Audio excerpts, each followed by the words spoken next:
It's Tuesday, November 14th, and you're listening to the Beer Temple Podcast. Remember, this is what we wanted. Remember, this is what we said. To never be heard or seen from again.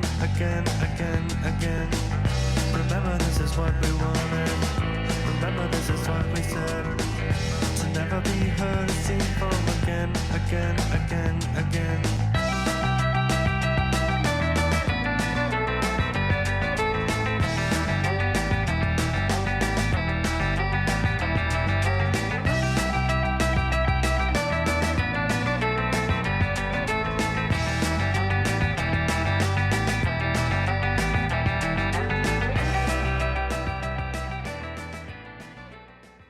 Hello, welcome to the Beer Temple Podcast. I'm your co-host, Chris Quinn, and I am joined by your other co-host, Mike Shallow. Not my co-host, your co-host. I mean, both, right? Well, I don't know.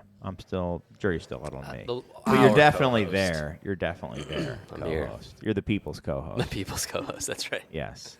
So, welcome Thanks. to everyone. Yeah, thanks for... Thank you for welcoming me Yeah. to the co-hosting You're welcome. position. Yeah. You're welcome. Thanks everyone who's listening on 105.5 FM or via the podcast, download, airwaves, Bitstream, however that works. Deep web. Series of tubes from what I hear. And Tor servers. Yes. Getting the real podcast. The Silk Road of podcasts. Exactly. That's us. We're going to strictly dark web. The Silk Road of beer podcasts. 2013. Good thing we have a lawyer on today because we might be in trouble. What's new with you, Mike? We made Your car's doing great. My I car's hear. doing great. I'm basically paying for the entire value of the car in a repair as we speak. What'd you break? So I broke the high pressure fuel injector. I have a diesel car, which is not good if you do that. But then while it was sitting, I think I've narrowed it down to while it was sitting at a non-diesel repair shop because I wasn't sure what was wrong with it, the catalytic converter got stolen. And my car has two catalytic converters. And what I found out to be a $800 valve between the diesel particulate filter into the two catalytic converters. So both of those things were lovely. Having a car for about 2 weeks at this point, which is not great for selling beer. Were you amazed to find out the car was diesel after you took it to a it was non-diesel repair shop? Yeah. No. I went to a shop that was where I get like oil changes, which are fine if you. Can you accidentally put unleaded gas into diesel? You can't. It's right? almost impossible. Right, because the nozzles are different. You right? can't. My car you cannot do that unless you like really really want to, which you shouldn't do. I also found out that diesel cars use diesel as the lubricant in the engine. Oh, So if you run it below a quarter of a tank, you're causing the diesel, the high pressure fuel injector to be stressed out and then eventually fail. So so you should always leave it full. have it, top it all, always top it off. It has to be every at day. least above a quarter of a tank, which is good to know. 60,000. Why don't they miles just into set driving the car. E to a quarter tank then? That's what I think they should do. You know, I've got a lot of emails I'm firing off to Volkswagen corporate about it. Yeah. I haven't yet to hear back. Got I'm it. sure they love hearing from you. Well, here's something more important than I that. think they're going straight into the I was at Beguile Garbage. last Thursday, and I tried to get an Iswas beer when I was there, and I could not. That's yeah a problem. It's a serious problem. Yeah. For them. for them. Yeah, And we had for me. Well, that was my fault. Oh, okay then. We Well, were, maybe we not. were fixing a over a carb keg. Okay. Well, I tried. I did my best. I appreciate that. I did my best. Thank you, Chris. Yeah. So, Um. things are going great for me. Yeah. No beer at Beguile. Can't sell kegs to anywhere else because I can't get there. Right. I offered you the Beer Temple van. That's true. You did. Yeah. I have been able to borrow a car from Beguile a couple times. Okay. But, Well, we've got a. What was that? We've got. parakeet. Yeah, we've got we've got the Fade Master here, obviously. We've got a round table Yep. here. So I think we should probably get to introducing people in the And classic beers we've been drinking recently. Right? and the beers we've been drinking. I feel like we've skipped that a couple times. Yeah, we have. recently. So as we introduce people, they can also talk about a beer that they've had lately that they've enjoyed, or one that they're looking forward to having. And I'll throw my lot in as well. Headhunter. Yeah, Headhunter. I haven't had it lately, but I am looking forward to having one the next time I have one. Yeah, the day that I got the estimate for my car, which is about the value of the car, it's a lot of money. We also made one of the top 28 craft beer and brewing lists. Hey. That's the top 15 Saison producer in There you the go. world, apparently. In the world, right? What For Saison producers English were above only you? U.S. publication. Yeah, That's great. Out of how many? All of them. But Yeah, everyone in the world. 15 out of 16, I Yeah, think. that's great. Anyway, sorry. So who do you think is the most senior member of the panel, Mike? Who would you say? That's a good question. Yeah. Has anyone been on more than 5 times? Nobody's. This might be number 5 for our It's cable pretty net close. hero. It's pretty. Yeah. Is that the new Rev beer? Yeah. Cable Net Hero? Yeah. Wait, did you switch allegiance, The chip. Jonathan? Part of the league of IPAs or the Yeah. Yeah. What's up? Hello. Jonathan, how are you? What's Jonathan good. Fritz of Hopewell Brewing. Unless you're with Rev now. You're still with Hopewell, I right? am.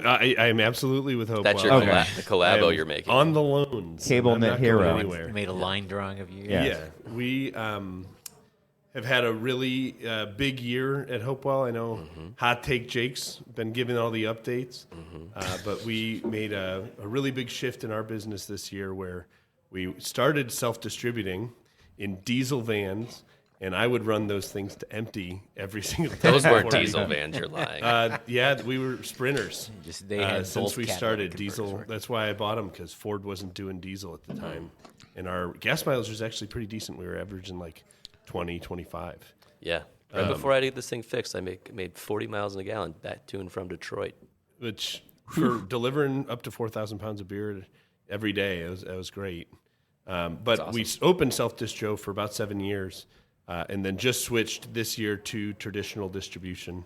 That's a big deal. We're no longer delivering any of our own kegs in any of our geographies. So Amazing. we work with 2 distributors in Illinois, and then a couple distributors out of state. So it's been a huge shift this year, a lot of learning, and it's been really fun, sort of new Fun. That's challenges with the not the business. word I would have guessed. But Yeah, no, it's we're happy with the transition we made, and we're just learning a lot about how to work differently with distributors than when we're just texting people, hey, do you think you're going to want one of these kegs? You kind of have to work further ahead. Wait, what do you mean? Is that not how you're supposed to be doing it? Can you pick it up this week? I'll be there in 10 minutes. I mean, that's what our distributor reps basically do. They just come here and say, hey, do you want one of these kegs? So you're And just now- telling another person. So now we have to be a week ahead of that, talking to them. Got it. But it allowed us to do a little bit of an expansion on the brewery. We got a better decal, a better sort of setup for a canning line. Decal. More. He's already using terminology now that he's We gone always- distro. we always It's said a, decal. it's a Full human third robot tier. that does it's a domestic pal. We It's right. we always said decal. We just used to say like that fucking decal, and now it's sorry, I forgot we were. you can say. thought it was But- like a high-tech sticker, like a decal, but It's even made by better. Ska. The same can company. Oh, Glass. that's one of those things. It's one of the good ones for a brewery our size. And able to invest in like a DO meter and all kinds of extra quality just checks that we're doing. You mean to you're not doing focus the- more on being a better supplier. Put your nose by the blow off valve to see if it's purged. when you get that, when you're able to do the dissolved oxygen meter, I think you've really stepped up. So congratulations. I think that's the real hallmark. Oh yeah, in my appreciate opinion. it's great to. We were always doing checks, but our checks used to be in a month we'll find out if we did a good job, and now we can check how each head is, responding. It's still very low scale sort of canning line operation. It's fun to go to the big ones, like go see Rev down the street where they're checking the DO on every single filler head, like perpetually throughout the cycle. But For a brewery our size, we're doing pretty well. In Plug terms and of rev quality. again. I know. Of every single cable knit hero. I drove up here, and they're top of mind. They have a gigantic billboard right outside. Yeah. right outside the beer temple. Have their sales gone up at the beer temple since getting that? Let's get some numbers on that. Yeah, she probably should. It's Chicago's franchise IPA Ooh, on the okay. billboard, which I've seen At around town. Chicago's franchise beer store is what it should Yeah. say, or else I'm not selling it anymore. We're not talking about should, practice. yes. Let 'em Franchise was a weird word to use Yeah. in beer distribution. Yeah, yeah, it's Perfect true. word to use in beer distribution. yeah. All right. Well, thank you for Have you had any coming beers on, recently? John. Thank you Yes. so much for having me. The Any beer I've exciting been most beers? excited to drink lately has been Celebration. I picked up a Nice. 12-pack over here the other day, and I'm already done with it. I was gonna wait. What's the number of minutes before someone mentioned celebration on this episode? Right. It only took about 8. So Well, I bought it 10 minutes I and bought it 31 last seconds if you Thursday, don't and count then the song. I bought it last Thursday. Went into work, and one of my business partners, Steven, in the morning we were just chatting. He's like, I drank a Celebration. I had a can of Celebration last night. I was, me too, man. I just bought it yesterday. We had all everybody had heard that it was on the shelf, and we all rushed to our nearest store and bought some. It's funny how the last like 3 or 4 years that's had a resurgence in like excitement for Yeah. it. People have really like come out when it's here and been excited for it and drank it, and good to see because it's not a modern profile beer. There aren't many beers like that No. that are being made right now. You No, made but- one of those lists. Sorry. Yeah. Torpedo did too. Which Yeah. I thought was interesting. Yeah. I mean, it's also like it's a holiday themed branding that doesn't drop in like September. Right. So you're like, oh yeah, it is time to drink that beer. yeah, Let's go get it. Instead of Right. being like, am I supposed to be drinking pumpkin beer in July? Exactly. So It's 90 degrees. Whip out the yeah, pumpkin. Yeah. So we've got two. When's the last time you had a pumpkin? Oh, sorry, I didn't mean. I don't know. I'm trying to. We've got derail. two Yeah. doctors on the show today. So we've got a jurist Mr. Juris Oh, Doctor. that's not a real doctor. Well, I didn't say we have two real doctors. I just said we had two doctors. Which one of you is more real? Fight. Yeah, exactly. Ashley Brandt, Esquire, Juris Doctor, JD. Esquire. Yes. How are you, Ashley? Good What's to be up? here. I'm very good. What's new with you? It's been a while since you've been on the plug show. It has been, been a but it's while. been enjoyable. I've had a lot of fun. Okay. What beers have you had lately? How would you like to plug Rev, and then what beers have you had? Yeah. So one of the best beers I had recently was Life Jacket. Life Jacket. Cheers to Okay, all right. Straight jacket is what I think Straight you Jacket, meant. right. Franchise barley wine. Chicago. That would be that one's true. Yeah. Death by Cherries, Death by Corinth. What is Yeah. the Never Bright? That was one that surprised me the other day. Hidden Hands Black Oh. IPA. Yeah. It was actually pleasing. I mean, They I was- won Best of Show at Fobab, right? Yeah, for their Hidden Hand. Valdor. Yeah. Haven't had it. Or don't remember if I've had it. How about that? I've had the unoaked version. It's great. Got it. The oaked version was. I was at Fobab for that second session, and it was excellent. Well, you'd hope that the Right. Yeah. It'd be excellent. Best It's also of show. would Best be- of Show. Fun to see something like that win Best of Show at that event. Right. You know, Versus a giant stout or something like yeah. that. Or even just a sour beer. Like it's not particularly sour. The Yeah. number of sours, variants, meads, non barrel aged or barrel barrel-aged, aged, but but non stouts non were, big were boys. spectacular. Like they actually was, I would say, close to 2/5, if not 3/5 of the categories. That's it was cool. wonderful. It's great. Everyone trying to game the system at the same time. Not, Right, not under exactly. Imperial Stout. Barrel aged IPA. Yes. Don't talk about Doom like that. Where are people selling all these sour beers? It's a great question. At festivals. At festivals. It's To- mostly they're given giving away them at to Fobab. Fobab. Giving them the Fobab Although primarily. the Hidden Hand beer, I think, was Wild Beer Brett. Yeah, it's not acidic, sour. Yeah. yeah. It's meant to be like an Orval. Yeah. But there's been a Best in Show. I think the first year I ever. Oh wait, now that was actually a long time ago. That was over 10 years ago, I guess. The first I mean, year I like ever judged, the first beer I tasted, the first time I judged at Fobab won Best of Show. So I was drinking. I was like, oh, my God, Fobab's going to be amazing. Every beer. And then it was literally the best beer I had that year and probably one of the best beers. I don't think I've ever tasted a Best of Show during judging since then. Yeah, I think Duck Duck Goose won Best in Show last year. I think. Okay. So, like, yeah.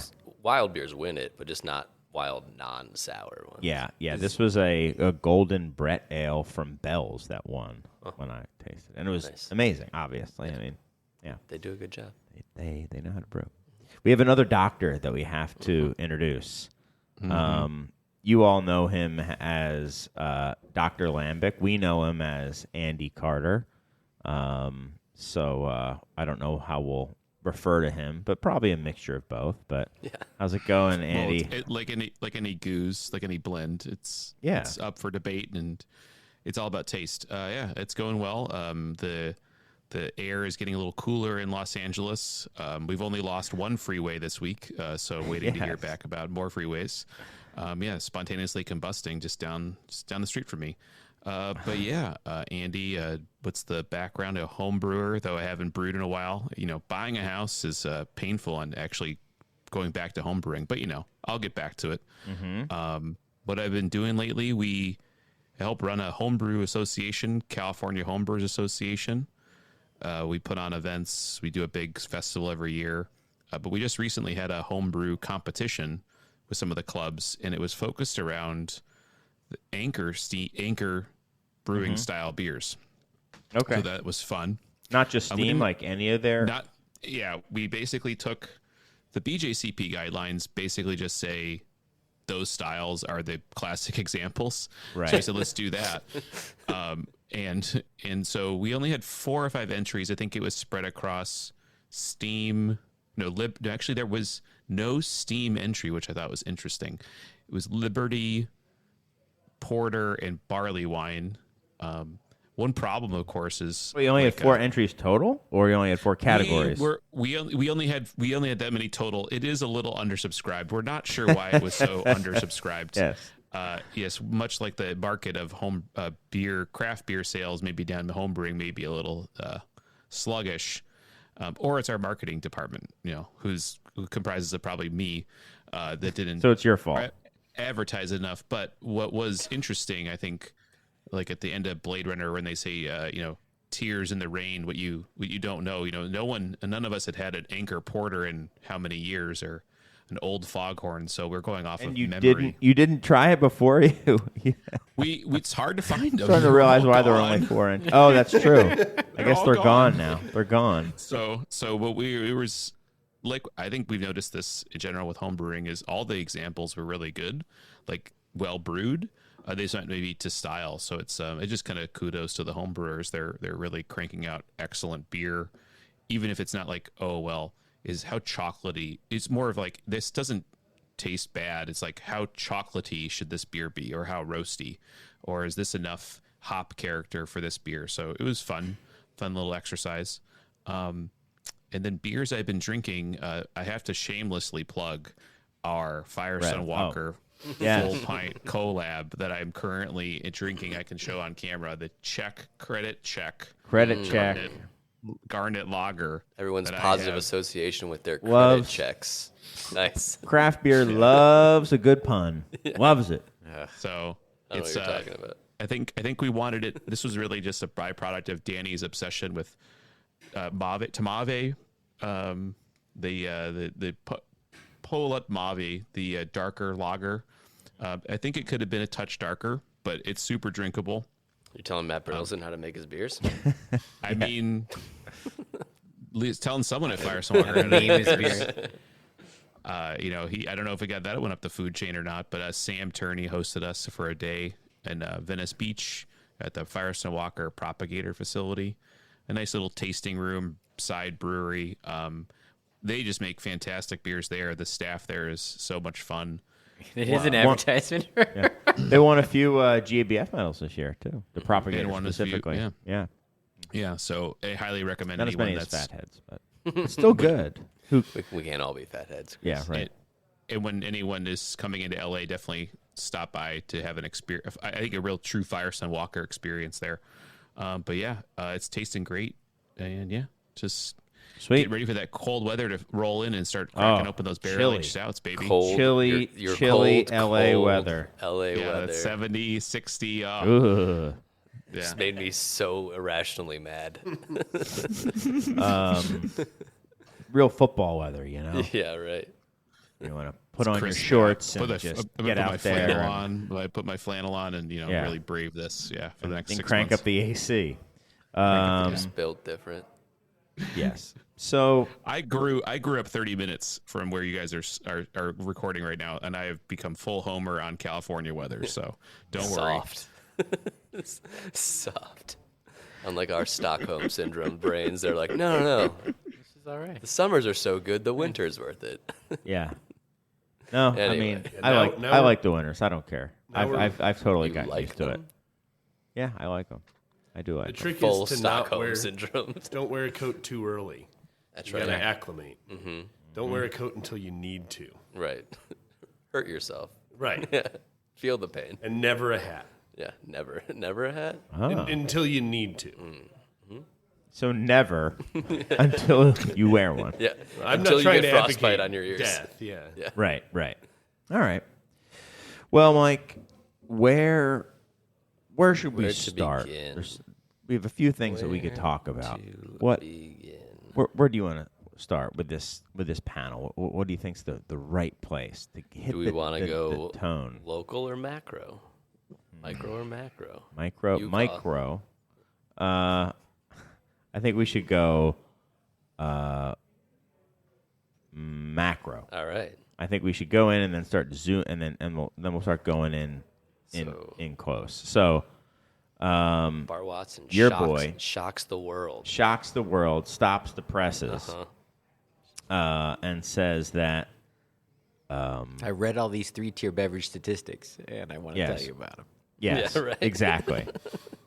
Friend of the show, Finish though, Don he's claims you can get Rob Todd on the show, yet to deliver. But Yep. if you're listening, Don, claims they're friends, claims that he gets called from him all the time. Always sends me screenshots of when he's gotten a call from him. it's ROBTODD, so we'll see who he's actually talking to. Right. Too many exactly. letters. Right. Exactly. It's like, the Nigerian scammer. But what did they use his data to say? Well, I mean, the headline was, or I guess the takeaway was, how did you put it, Mike, or how did he put it? That the craft beer is not maturing. It's not a maturing market. Yeah. It is a matured market. Just like every 18-year-old tells their parents. Right. Shut up. I know what I'm doing. Shut up, I'm matured. Yeah, I'm matured. Yeah. And is it now like the Roman Empire? Are we in for a nice, long, slow decline? Families in America, they're coming up or going down, you know? Right. Exactly. There ain't no third direction. Awful. Tommy Boy taught us that. That's right. So, Bart Watson's been just a barrel of laughs the past couple of years. Just Bits Watson just up there Yeah. yucking it up. Yeah. Demand just isn't growing anymore. Craft used to be growing by leaps and bounds. And now, craft is down, a couple percent through the first half of this year. And, things are in decline. Things are in decline for craft beer overall. But I think it's being, it's pretty top heavy, I think, right? I mean, I think some of these big guys are really feeling the pain, right? I mean, sure.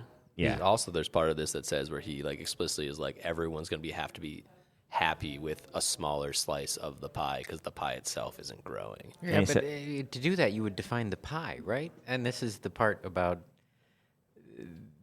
the inevitability of having a nascent market that develops. Is at some point in time, someone's going to have to define the market, and I feel as though this article and everything that they have put out for the past 2 years has yet to define what's going on. They're looking at general sales statistics for an amalgam of, of data from this producer group, but without defining this producer group, divvying it up into all the different segments that craft can control, and not painting a real picture. And I think if you're a matured market, that's fine. Tell me what that matured market is. Right. Tell me what it looks like, define it, and then let's figure out if what you're really talking about is an overall downturn or a schism in the way that it was Ray Daniels when he was on the show. Mm-hmm. It was like, look, we're dealing with the creation of an amazing new understanding of what we imbibe. He was using what we eat and food as the example, but of people paying more attention to what we're ingesting, how we're ingesting it, and growing that and expanding it.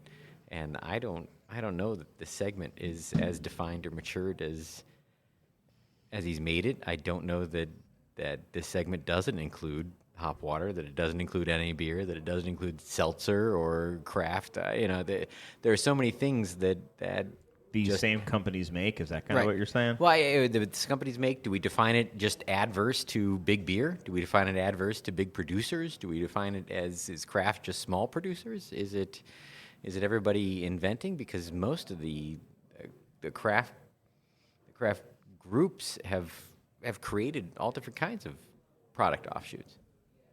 Yeah. Yes, it has, and I think it goes both ways. I think there's these people are making these other products because maybe they are trying to chase some of this other demand. Right, and it's a realization of the way that the BA has been defining craft beer. Which I think is fine. I mean, I don't think that they should just look at everything that, all their members make and define that as craft beer too. Like for Boston Beer, does everything that they make I'm pretty sure count? Twisted Tea counts as Craft beer. Does it really? Oh. I would imagine so. Big craft beer theft this week. Oh, yeah. Did you read about that? No. Well, since this is a craft beer show, we can talk about how Twisted Tea, they lost something like 18 truckloads of Twisted Tea. What? Out of a warehouse on a gigantic heist. That's so much Twisted Tea. Why did we bury the lead? I want the movie rights. We did Right. not put together a good enough it's- outline today. There's a convoy joke in here somewhere. I lost 18 But truckloads yeah, of a Twisted Tea. tremendous Wow. amount of Twisted Tea. 18 truckloads? Where the hell did it go? I haven't researched it beyond that because I just love that so Yeah, much. That, it's better just to not know. that's, I mean, probably an inventory Go into the counting warehouse issue. and the floor's been blown out, or the concrete Yeah. is missing. It was actually these guys were smart. This is actually where the Utopias was being trucked secretly in the Twisted Tea in between the pallets, and they're like, "Oh, we can get all the Utopias today if we take this one truck." And that's what the Fast and Furious, Twisted and Furious topic Wow, is. is this a Rock and the Vin Diesel doing this? Yeah, Right? The stat that stuck out to me most on this article was the draft stat Yes. he brought up. Absolutely. So how I read it was he was saying that draft has been flat since 2021, which 2021 would be like the rebound year from Sure. essentially zero draft sales. So Right. anything was growth over 2020, but then that peak, which probably wasn't a peak since 2019, it hasn't really meaningfully grown from that, which was really surprising to me because I know in our markets we're seeing most of our growth in the on-premise, but we're a really small slice of the ever-shrinking pie, I guess.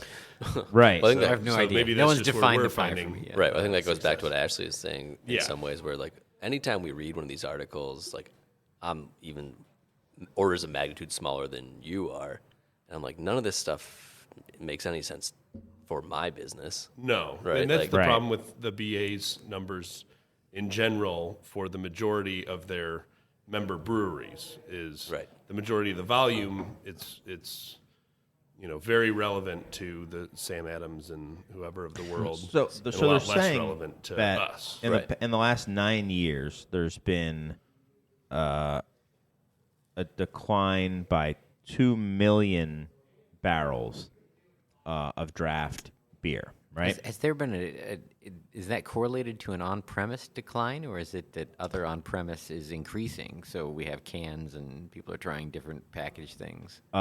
This is just on-premise Draft. draft. Yeah, all right. So I don't know if everyone is just like I didn't get all my Crushing 3-tier cans. statistics to, Yeah. to Right. be able to But tell a lot you of what it means. the risk there is then if restaurants stop investing in draft, and they Right. should stop Right. investing from what they were doing 9 years ago, I guess. I mean, you're 40 seeing a cap lot of lines disinvestment, if that's the right word. Oh yeah, people. Or divestment. We were just of in draft Michigan, lines. and all of the Hopcats are removing half of their draft lines. Yeah, and those are extreme That's going examples, from 100 to 50. right. And so maybe that's where we're seeing, the decline in draft. So maybe people are just drinking fresher drafts. No one's going to now. Hopcat. And there's a lot of stuff where it's like there probably shouldn't have been 100 draft lines in the first Yeah, place. or right? at the time maybe they were moving through them, and now people don't want as much of that. I think draft is still. Those are extreme examples against like a neighborhood bar in Chicago having 12, and that's a lot more common for a neighborhood bar that should maybe have 6 having 12. yeah.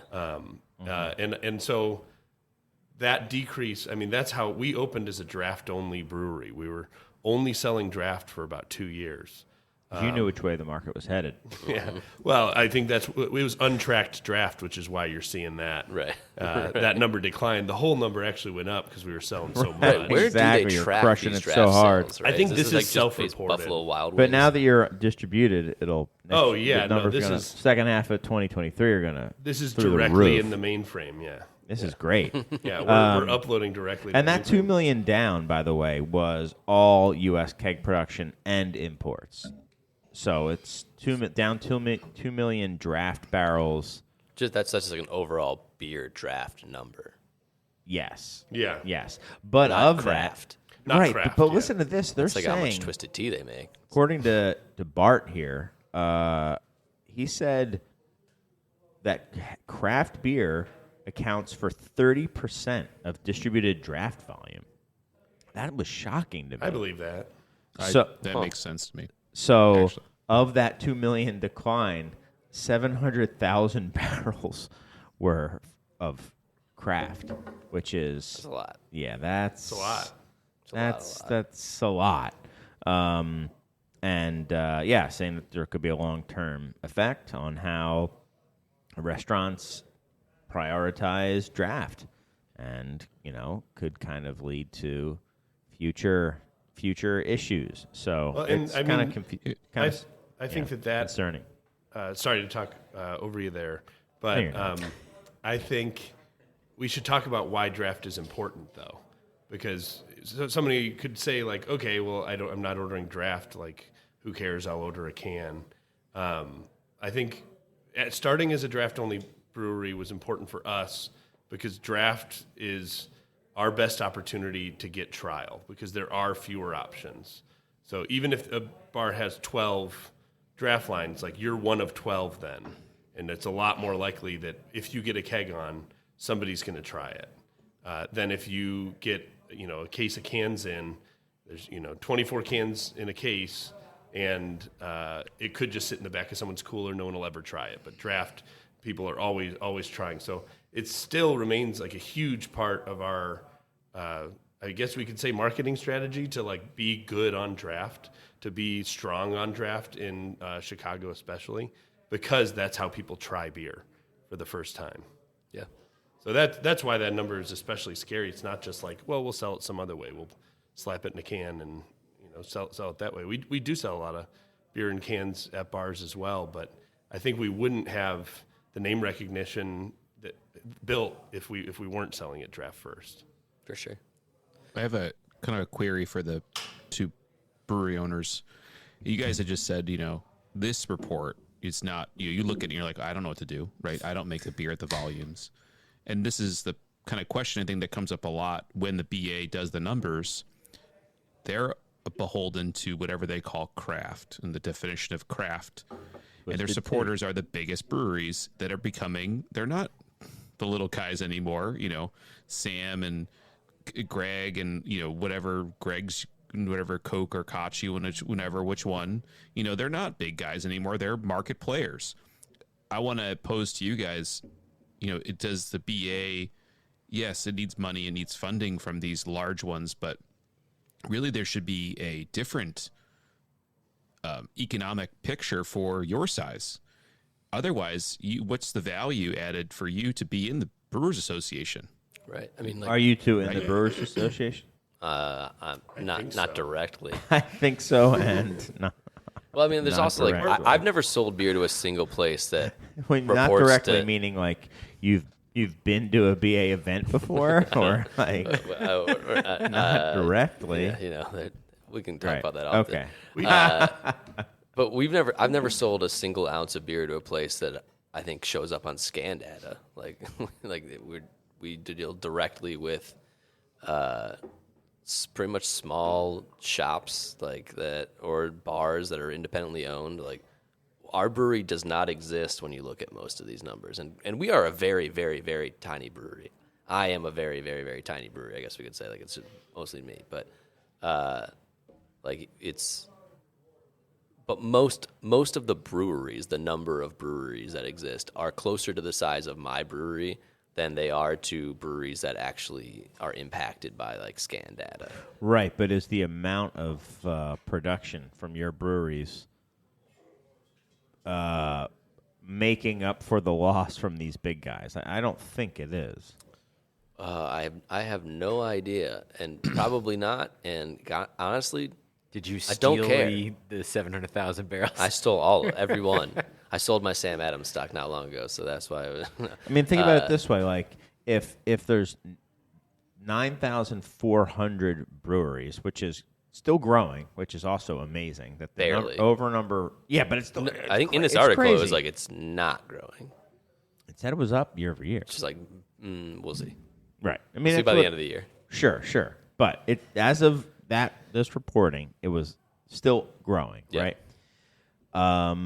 And that 700,000 barrels divided by 9,500 is, it that many breweries can't be accounting for all that beer. It's just too much. It's not- It's no. too much. No, but I mean, So craft is down. I mean, yeah. There's no equivocating about that. yeah. Oh, I'm sorry. Craft Okay. as a category is certainly down, but like Yeah.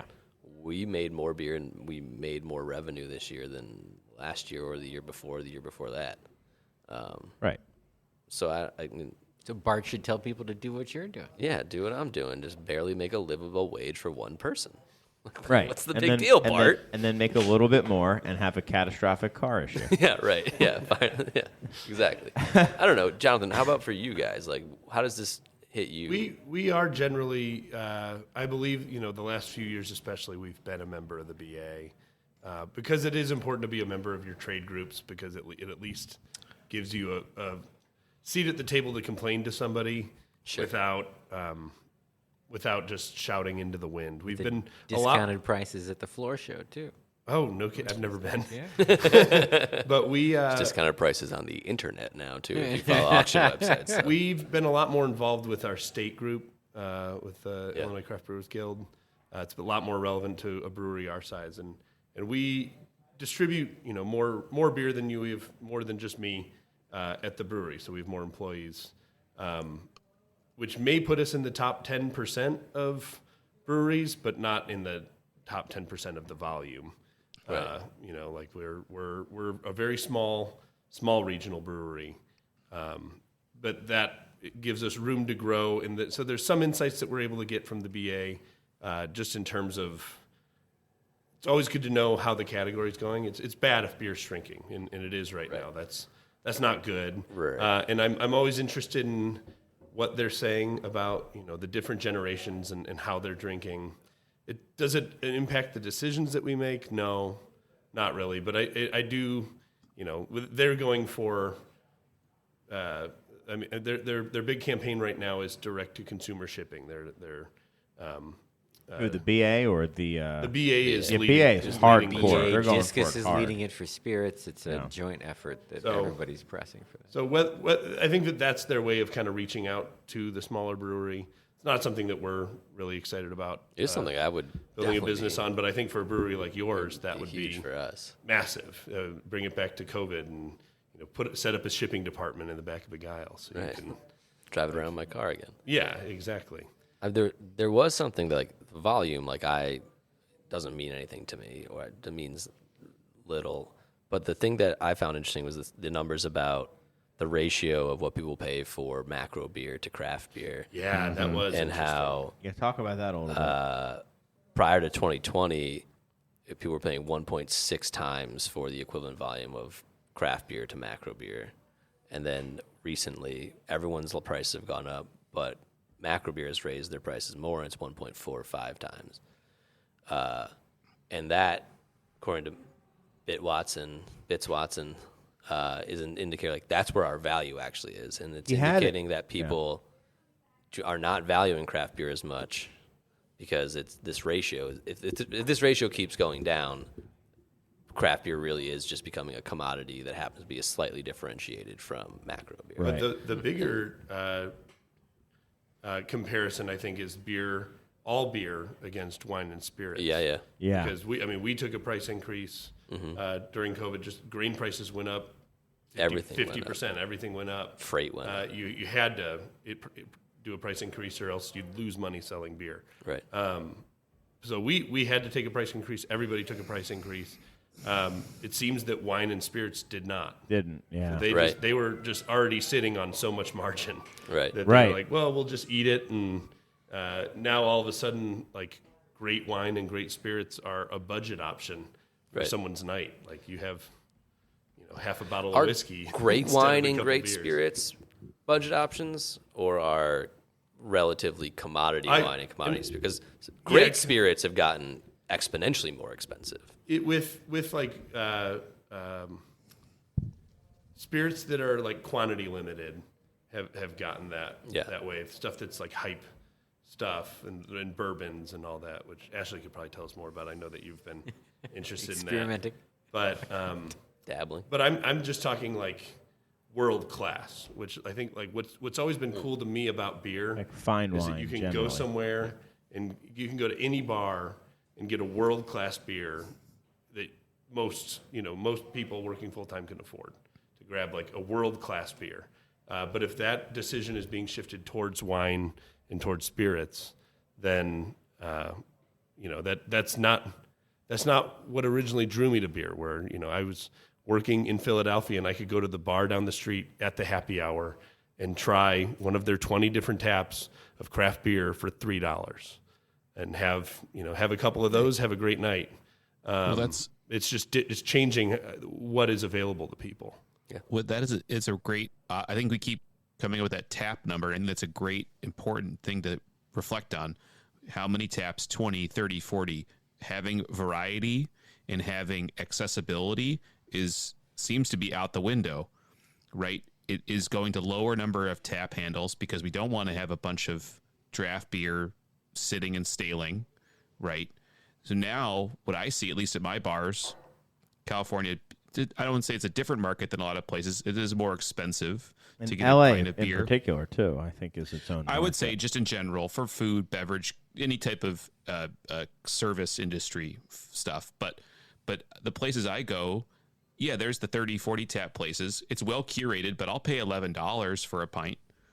And then the places that are cheaper, well, that's a bit subsidized based on the food or the entertainment they have.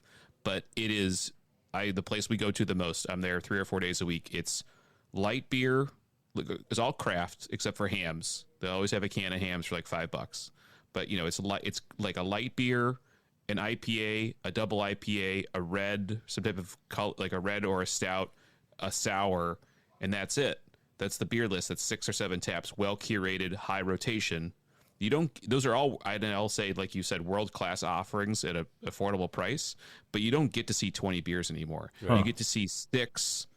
I would say like a lot of places where beer is focused, or beer is a strong component, not the only component, because they also have 6 different wines, Sure. but wines go chilled red, chilled white, pet nat, maybe a cider. And do they it's rotate? Do they rotate, or heavy, they heavily rotated? heavily as rotate well. the Not as- wines too?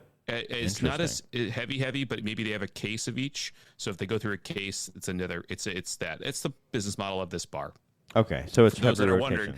wondering, it's a bar called Waltz. It's a pinball bar in Eagle Rock. Come by. I'll probably be there. We're just there all the time. It's a fun place. But sorry, go on.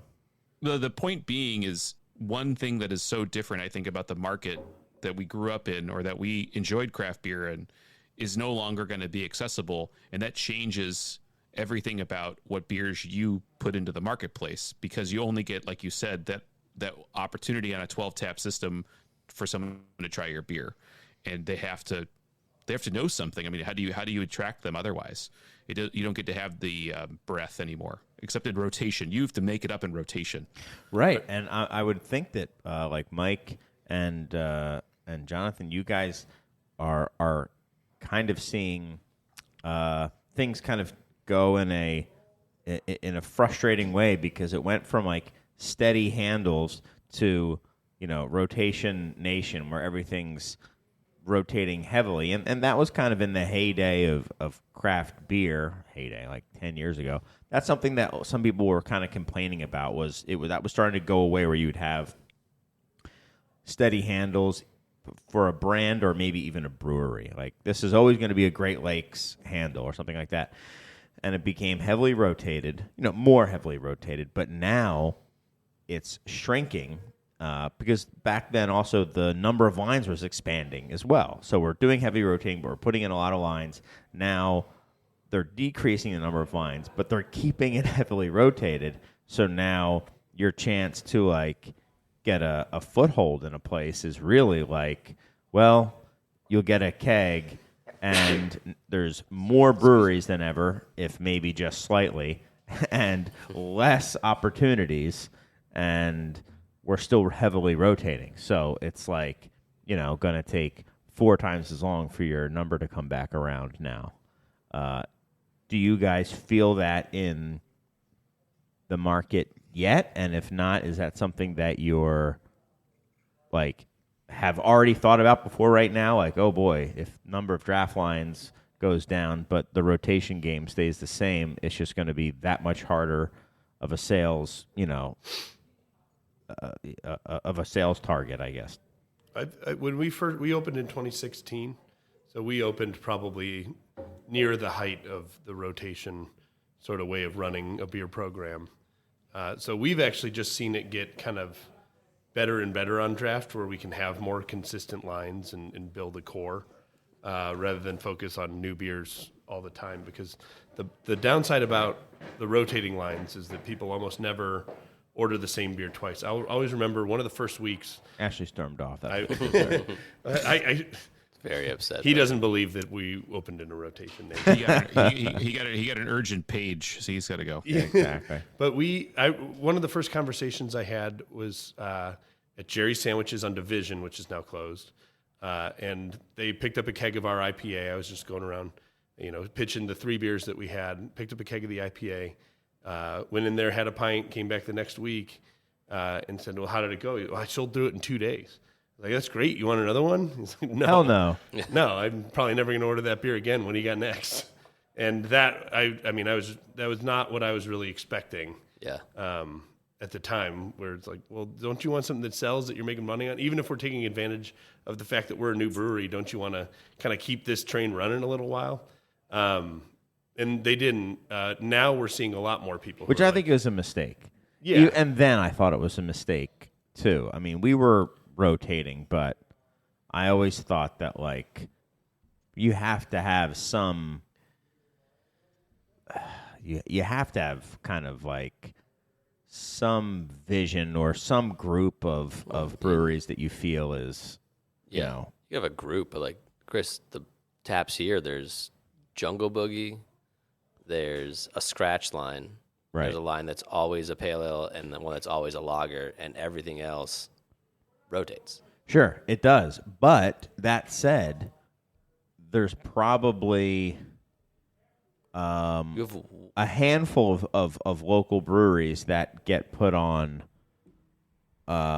multiple times, and many that have never been on. Versus, I think this rotation was just like, are you new? I'll put you on. Are you new? I'll put you on. Okay. At the height of the rotation, I felt like that's what it was. It was just like, Are you new? Yeah, I'll give you a try. And then I'm never going to. Where before, I think now, there's, we take calls from some breweries and we rotate from within that. And it is an issue. I mean, people want to try stuff from different breweries and they want to try different beers.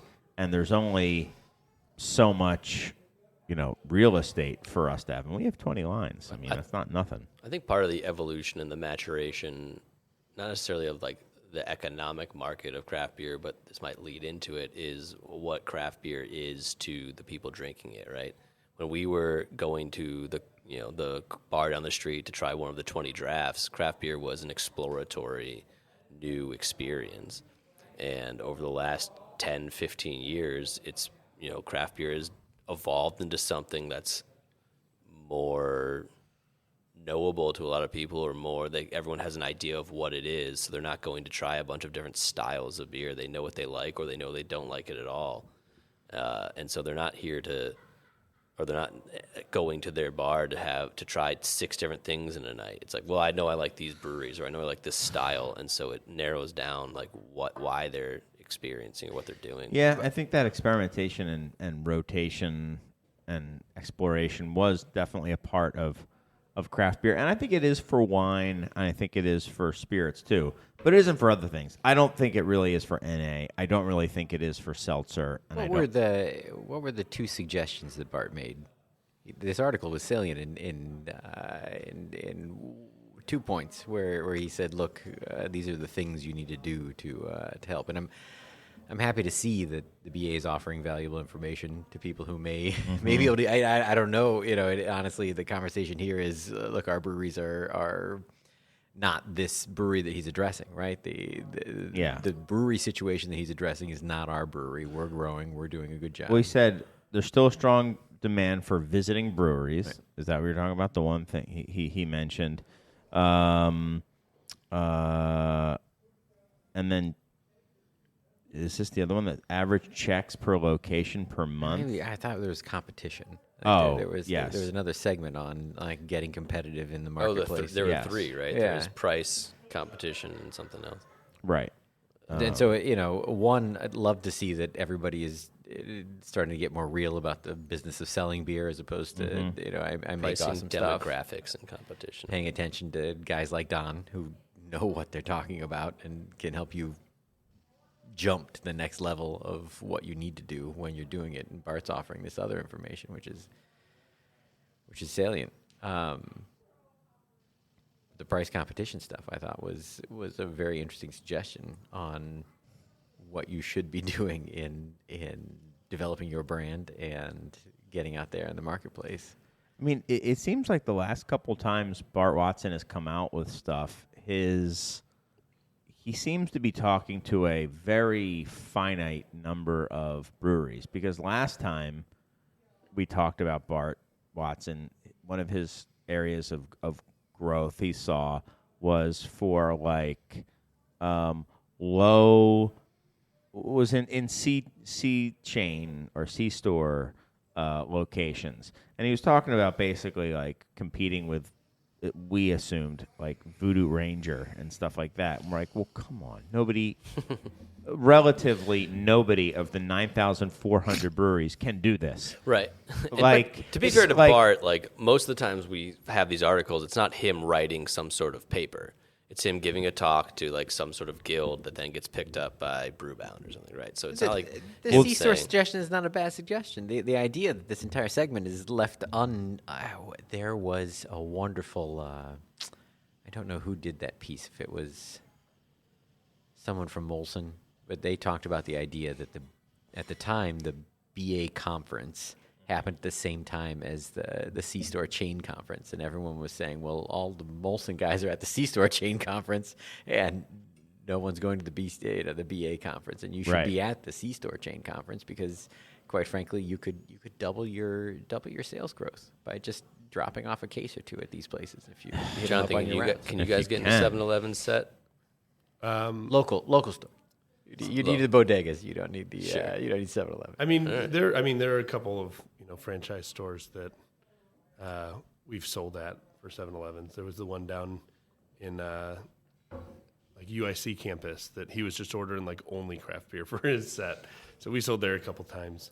But now, I mean, now that we're with our Lakeshore in Chicago and Heartland and the rest of Illinois, we probably would have, access to chain with Lakeshore if we were really pushing for that. But that seems like a dangerous place to push without we have great name recognition in the on-premise, but I'm not sure how we look at a Speedway in Crystal Lake. Sure.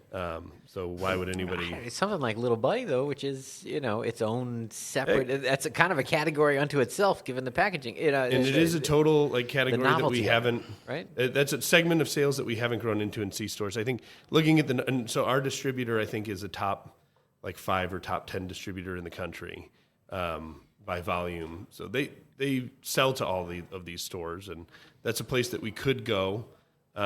Eventually, but there's just so many other places that we aren't selling right now that we should be, that it's not the next place that I want to go. Sure, and so much of when it's, and this is coming from someone who makes 100 barrels a year, right? When people are like, you should go sell it at C stores, it's like, well, when you go into a C, like my understanding of a C store, and you look at it, like craft beer in those stores is neo malt liquor, where it's higher ABV, like alcohol per dollar plays. Like it's not like where you're going to send your Czech lager you just made.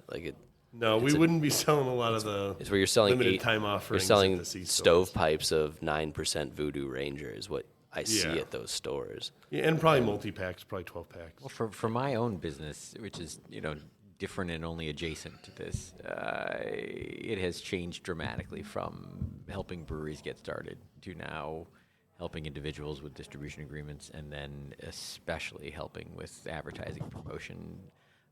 Everything from running some form of a promotion on Instagram to dealing with the rules and regulations for however you want to advertise, and looking at your advertising copy and things like that. It is completely shifted over the past 2 years to being predominantly sales driven and no longer actual manufacturing. It's been an interesting thing to see, and so people are definitely more concerned with changing to that kind of outlook. Yeah, it kind of goes back to the draft question for me, where I think it's always important to have an on-premise presence anywhere that you're selling, because otherwise, you need to be speaking the language of people who are really interested in craft beer, even though Bart Watson says they're all dying. You need to be, a part of that conversation, and in people's mind that it's something that they like. So even if their friend is at the store and they're texting them like, "Hey, is Hopewell any good?" that they will have maybe tried us on premise. I just think it's so important to never just shotgun your beer everywhere in the off premise. You guys are on tap at the Green Bay Evanston Whole Foods, which just recently reopened its bar for the first time. Beer bar, for the first time in 3 years. And that's right. I was spectacularly surprised. Is it all beer, or what do they have on draft? It's all beer right now, with the exception of one seltzer they had on draft. Got it. And they got rid of the wine bar during the pandemic. The wine bar is no longer there. Interesting. It was a wonderful local selection, and nothing that was from out of state. That's our second best Whole Foods store, and it was my old store when I was an Nabisco rep, and it was a Jewel. So I know that store well. Okay. Interesting. Yeah.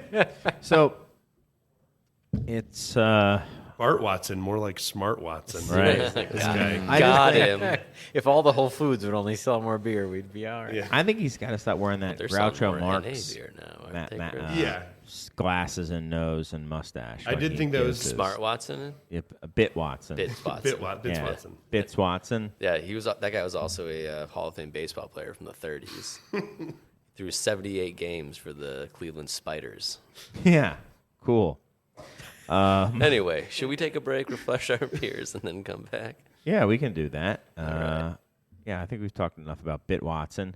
Maybe we can talk about one of his suggestions was that people are still interested in visiting breweries. Maybe somebody's taking that to heart and is doing something locally, and we can talk about that. Oh, we can talk about that now. I know. Sorry. No. I'm saying when we get back. Okay. That's When called we a get back. tease. Okay, nice. What they in the thought you were biz. upset with me for trying to go to break. No, not at all. All right, we'll talk to you guys soon. We'll be back. And we're back. Welcome back to the Beer Temple podcast. We are here with Dr. Andy Carter, PhD, MD, Actually correct. LD, yes. Lambic doctor. All of them. All of them. Everyone. Dr. Jonathan Fritz of RO. Will Brewing, yeah, and Juris Doctor Esquire Ashley Brandt. That's all correct. Yeah, Yeah, 100% All right. accurate. And we're talking. And what about the Fade Doctor himself, Fade Doctor? Yeah. Dr. Fade. Doctor My Fade. Yeah. That's probably someone cutting hair somewhere, right? The Fade Doctor. The Fade Doctor. Yeah, it's Surge probably. You didn't know about that? That's why Ashley's Is that what? here. Is that where you got your haircut? No. You got a sick fade. They did kind of reverse fade on you. Yeah, they did. They faded mine. But that's why Ashley's in, here fade is out. because the Fade Doctor is suing somebody else for using his likeness Oh no. at a barber shop. Let's get him. The Yeah. Fade Doctor. So they're going to Wait, get is, him. is They're going to serve Ashley him the with paper. person in all those like stock images of $5,000 a haircuts pop. you can get? For No, he's the attorney. use of your likeness. Oh, The just the Fade attorney. Doctor's he's got him on retainer. We're gonna get him Too too. deep. Don't I worry. didn't follow it. No, Yeah. no, Serge was it's gonna handing me happen. phones with the actual Fade Doctor on it. Yeah. Anyway, we're back. A lot of doctors. Um, Dr. Bitz Watson will be on later. Yeah, he's a doctor. 36 games for so- the Cleveland oh, Spiders but and that- was a medical doctor. And So Sorry. we're talking. So one of the things he said people are still very interested in is own premise. mm-hmm. He's big on own premise. Mr. Watson was Bitz. and we've had a couple new own premise openings up. You know, we've had recently Guinness opened up in the West Loop. Young upstart. Hope they make it. Yep. Hope they do okay. Art. They can just make it to March. I think Art there's going to Guinness. be something big for them. Yeah, I agree. Yeah, I think they should do well. And then Make it it through was the winter. announced that other half. Yeah, they just got to make it through the winter. Yeah. And then they should sell a couple 100,000 barrels. 2 3 million barrels. Yeah, exactly. It's probably low, actually. Right. Anyway. Other half seemed to take that advice to heart. Make And- it winner. And they're also opening up a space in Bridgeport, Yeah. in the South Side, right around the remote- corner The remote theater. from the old Studio B. Yeah, the original. Yeah, where the three of us Think they have a podcast studio in there? probably Nice. We can drive back to Bridgeport yeah now, finally. go back to Bridgeport and not be at the place that we used to go to. You were interested in Wait, this is there story, no right, longer Jonathan? a podcast studio? Yeah, there there is. is. Oh, all right. There is. We got to get back there, see our friends. Episode 500. We'll do. Yeah, we'll do it for episode 500. How I always many- thought the audio from Studio B was better. That's just me. I'm No sure one, no it one was. asked. No one asked you. Yeah. I mean, they had better mics. They had a studio. They had a board. Yeah, but we haven't had any reggaeton festivals going on during the podcast, so Yeah. Yes. But thanks. that. Kona, Take that. King You're Kona also missing out. came by a lot more. Thanks I for don't really get any more noticing. King. Yes, it's true. The king is not around as much anymore, which is also a bummer. But let's talk about other half. Jonathan. I think I'd rather talk about the first half. Hey, Oh. he nailed that one. The other is not He's the one of opposite for of the Bits first. Watson's on next. Yeah, exactly. Thank you. Fitz Watson was here, in here, apparently. Fitz Watson was doing punch-ups. Yeah. Wait, could we take that again? No. Yeah, go. And we're back. Welcome back to the Beer Temple podcast. We're talking about other half. Other half, I haven't even tried the first half. Nailed it. Nailed it. The second take was great. There you go. All right. Punch it in there. Nailed it. You nailed it. Is that all you wanted to say? Can we move on? Yeah, I think I'm good. No, I have a friend involved in the project in Chicago. Not really the other half side, but the venue, and I'm really excited for the Ramova venue. Yeah. That's going to open. It's like a 2,000 seat, huge music venue. I've been through the theater a couple times. It's beautiful. It's going to be a great place to see a show, and it's cool that they have a great brewery. You know, that's gonna be So what's the attached other right on half site. component? I don't know a ton about the business connection between everyone there. But I've met the other half folks when they were coming through Chicago, and But not even from a business structure, but like an actual. there will be a presence. restaurant that's I'm probably Pete's. Pete's never going to listen to this, but I'm probably getting a lot of this wrong. But they have a restaurant Perfect. partner, which is the Duck Inn folks, and then brewery sort of leadership under other half, and then the music venue, and those are kind of the three things that they're doing. So they'll have restaurant on site, Are they actually brewery, brewing there? brewing on site. Yeah, their equipment came in like a month ago, and then gigantic venue, which seems to me like a great way for a Yeah. brewery tap room to stay busy. Is having 2,000 people coming through for a huge show, and thirsty people That is that a want good to way for it to be. thirsty Yeah. people that want beer. Right. So I think it's a great spot for them to open. I think it would be difficult to open as an out of market brewery unless you're Guinness. Just a Still just a probably going to brewery. be difficult for them. Yeah, right. So it's a great way to kind of tag themselves onto another project that's already A good business plan. Good project. Partner Yeah. with How many- partner with a local How the heck did they entertainment find company. other half? Why did other half get tagged? for How this many thing? other half tap rooms are there? It's a bunch. Because they've one Yeah. probably more than one in New obviously. York, right? At And least Yeah. two. DC. DC. Ooh, like McKellar. They have one in upstate New York. Yeah. So they're Gonna everywhere. have one here. Yeah, gonna have one in Chicago. Yeah. Why Chicago? Why other half? I just don't get it. There's got to be some I mean, my friendly connections there. my intuition isn't based on anything. Yeah, is that that's what I want, baby. it's just- I want some hot Bring out takes. those It's- piping hot it takes. smacks. Come on, I'm it's- opening up the oven. Ooh, it's hot. It I'm not smacks even of gonna use- more of a like oversight and branding. I don't think like Sam's moving out here to make sure that the broccoli is dialed in, but that they have a strong enough brand that they think is national recognition that it will be somewhat of a draw, and they make a beer that people want to drink. So that what's the other half? other half is the brewery in Yeah. New York. Out of New York? Yeah, There you go. yeah. They've got that kind of name recognition. But it seems like something that The beer attorney extraordinaire. Woohoo! right, Where Yeah. are they from? Yeah, exactly. Which half? Yeah. the upper Nice. half. That was good. That was a pretty good. Joke. Which half? But yeah, it just seems like something that was kind of the way that they've expanded, and I have no evidence for this. Feels like there's a lot of money involved in maximizing the return on that brand, right? So, Got Got it. Pumpkin Tap Room in Hyde Park? Right. I remember when that was around. yeah, that was. But if they had a 2,000 seat music venue, that probably would have lasted longer. Yeah, Right. Like 10 days more. Right. So you think it's there's private money there, and those people have connections with it's- developers, and they're it's like, such a different I've got a move. friend who's doing this. It's such a different move than like what most craft breweries are thinking about. That it doesn't seem like it's coming A from venue someone. in Chicago. right. So They don't come here very often. I don't think. Yeah. Who do they send beer through? Is it AJ Maka?